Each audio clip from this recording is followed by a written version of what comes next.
Welcome to the Sleep Dives channel. Today, we're doing something a little different. We're looking at pages 658 to 691, which isn't a chapter, but the index of a book. It sounds strange, I know, but we're going to treat it like a blueprint, a schematic that lets us decode the entire philosophy of the work it comes from. So really, what secrets can possibly be hiding in a book's index? We usually just glance at it to find a page number, right? But what if it's more than that? What if it's actually a map, laying out all the most important ideas and, crucially, showing how they all connect? That's what we're going to find out.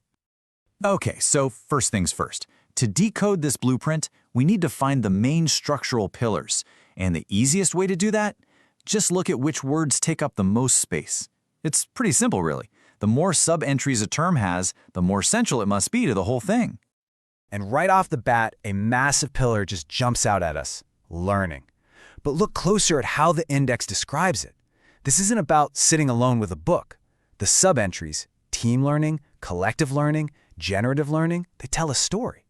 They show us that this philosophy sees learning as something you do together, an active process that actually creates something brand new.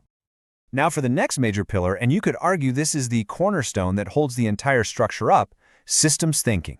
The index gives this a huge amount of space, and all its sub-entries, causal loops, archetypes, feedback, it's like it's a unique language in itself. This is the intellectual glue that binds everything else together. And you can see here, it's not just those two. The index gives significant weight to personal mastery, which is all about individual growth, shared vision, the art of dreaming together as a group, and team learning. It's pretty clear that these concepts, along with systems thinking and another one called mental models, are the 5 core disciplines of this whole idea. But here's where it gets really cool. These pillars aren't just standing there on their own. The real magic of using the index as a blueprint is that it doesn't just show you the parts, it shows you exactly how they're all wired together to create one big functioning system. And the index makes these links totally explicit. You look under the entry for a personal mastery, and you'll find a sub-entry that just says, "and shared vision." That's not a coincidence. The blueprint is telling us that you can't build a powerful shared vision from the top down. It has to grow from the soil of individual dreams and personal mastery.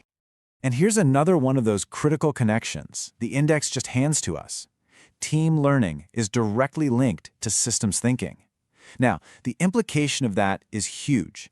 It means a team can't really learn, not in a meaningful way, unless it understands the bigger system it's a part of. You can't just stay in your lane and expect to grow. So, if we pull our focus back a bit, away from just the main pillars, and kind of scan the whole index, another theme starts to emerge, something deeper. Woven through this entire blueprint is this constant, undeniable focus on, well, on being human. This isn't some cold, mechanical framework. It has a real human core. I mean, just look at the words that get their own entries: listening, trust, values, honesty, respect, even intimacy. The fact that these are here tells us everything. It tells us this system is designed for people. It recognizes that for any of the big ideas to work, they have to be built on a foundation of genuine human connection. And check this one out. It's almost poetic. Under the entry for loyalty, there's a sub-entry that reads, "conflict with honesty." Just think about that for a second. That one little line shows that this isn't some simplistic model. It gets into the messy, real-world ethical dilemmas we all face, where our deepest values can sometimes pull in opposite directions. Okay, so we've found the pillars, we've traced the wires connecting them, and we've uncovered this beautiful human core. But what do we do with it? How do we take this blueprint off the page and actually start building with it? Let's talk about application. All right. So based on this blueprint, here are 3 things you can start doing. First, practice seeing the systems. Instead of just reacting to things that happen, ask yourself, what's the underlying structure that's causing this? Second, get really clear on your personal vision. Knowing what you want to create is where all your motivation comes from. And third, practice inquiry and reflection. Just get better at asking questions and truly listening, both to others and to yourself. The blueprint also warns us about a really common trap.